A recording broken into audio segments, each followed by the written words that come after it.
Inventory counts, also known as stock takes, help you to keep track of your inventory. During an inventory count, you and your staff count and record each item in your store. It is recommended in Vend to perform your inventory count on one device. You can count the items together as a team, but make sure the inventory count is being inputted into one single device. Once the inventory count is submitted, your store's inventory levels are updated, and you get a report of unexpected variances, including cost figures. On the day before or the day of your inventory count, depending on how much you're counting, you'll need to prepare your inventory, store, and staff.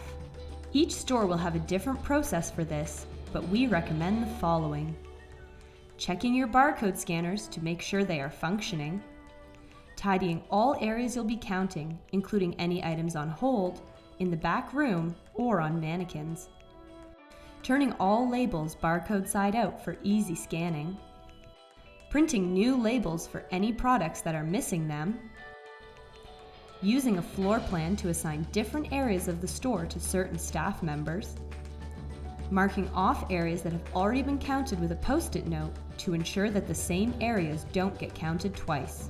Finally, assigning one senior staff member to conduct an audit partway through to ensure that everyone is on track and each staff member is counting correctly. To get started, select Inventory Count under Stock Control. From here, you can see your inventory counts currently in progress, upcoming, completed, or canceled. To schedule a new inventory count or start a new inventory count straight away, just click New Inventory Count. First, select the outlet where the inventory count will take place. Enter a date. This will default to today's date and can't be set to a date in the past. The format is day, month, then year. Enter a time for the inventory count to start. You can set the start date and time for the current date and time, or schedule an inventory count for the future. Give your count a name. This is something that will tell you what you're counting or why. You can also decide if you'd like to count inactive products as well. There are two types of inventory count: full counts and partial counts. Full counts should be completed only when you are required to count your entire outlet's stock. If you're completing a full count, all your products will be added to the count, and you can just click Start at the bottom of the page to begin. Partial counts are normally for a small section of your inventory, such as a particular brand, type, or supplier's items. It's recommended to regularly schedule your partial counts throughout the year. If you're scheduling a partial count, you will find an additional search field. You can filter your search for the brands, types, tags, suppliers, or individual products you need to count. Let's look at how the filters work. Search for the term jeans and select the type jeans. All products with the type jeans will be added to the count. Then, search for the term Levi's and select the brand Levi's. This will remove any products from the count that don't have the brand Levi's as well as the type jeans. Search for the term Lee and select the brand Lee. This will add any products with the type jeans and the brand Lee back into your count. In other words, products with the type jeans and either the brand Lee or Levi's will be included in your count. You can tell when a tag or type is part of the same group, as they will be grouped together under the search field. Once you've added all the items you want to count, click Save to schedule your count, or Start to start the count straight away. When you're ready to start one of your scheduled counts, open the Inventory Count home page. Find the scheduled count you want to start in your due list. Click the count name and the count settings page will open. You don't need to worry about updating the date and time if it's wrong, as it will update to today's date. You'll see a page with a list of all your items to be counted, as well as the expected count for those items. You don't need to count the items in the order that they appear on the page. There are a number of ways to count your items. You can scan the barcode of each item. If you're doing this, make sure you tick the Quick Scan Mode box. Quick Scan Mode enables you to rapidly scan each item's barcode in your store to add it to your inventory count. Your scanned item will automatically be counted as soon as you scan the barcode. You can also scan the barcode once and then manually enter the count of every item. Or you can search for an item's name or SKU and then manually enter the count.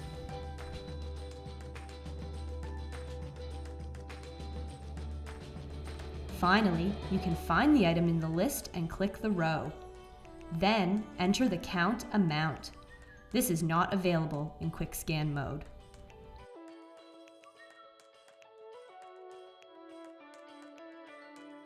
When an item is counted, it appears at the top of your counted list. It will have a tick next to it if you've reached the expected quantity.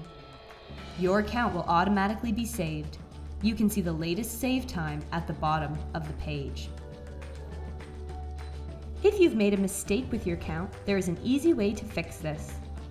On the right-hand side of the page, you'll see your most recently counted items. Just click the X button to remove that item from your count and reset the count to 0. Please note, if the expected count is 0, then the item will be marked as counted when the item is removed, as Vend expects the inventory level of that product to be 0.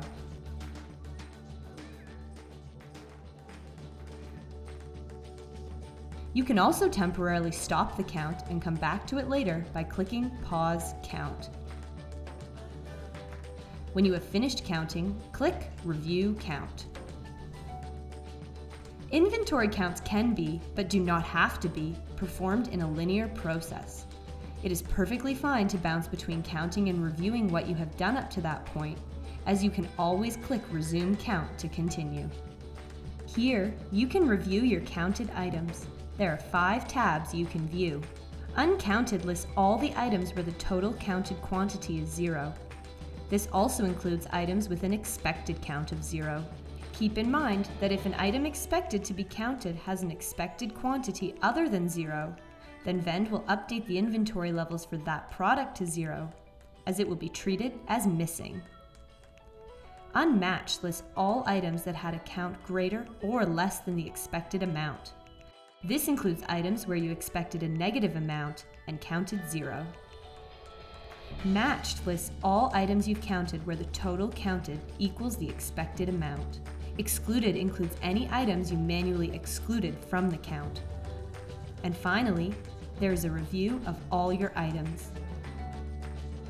You should review all the items in your count, especially the unmatched and uncounted items. If you have discrepancies, you can tick the box next to an item and choose to exclude the item from the count. This means that inventory levels for this item will stay the same as they were before the count began. Or you can tick the box next to an item and choose Recount Items. This will set the count for these items to 0 so you can count the items again.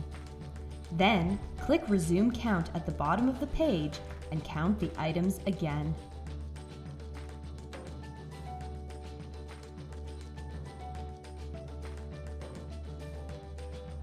You can also stop the count from here by clicking Abandon Count.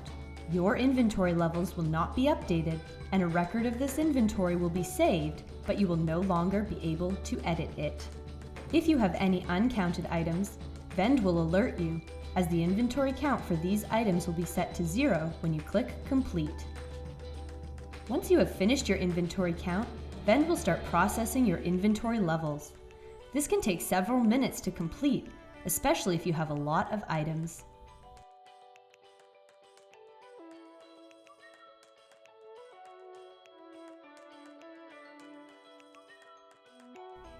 Once the inventory count has been successfully completed, you can see the full results displayed here. This will list your products, the expected amounts, the final counts, the change in units after your count, and any associated cost for that change.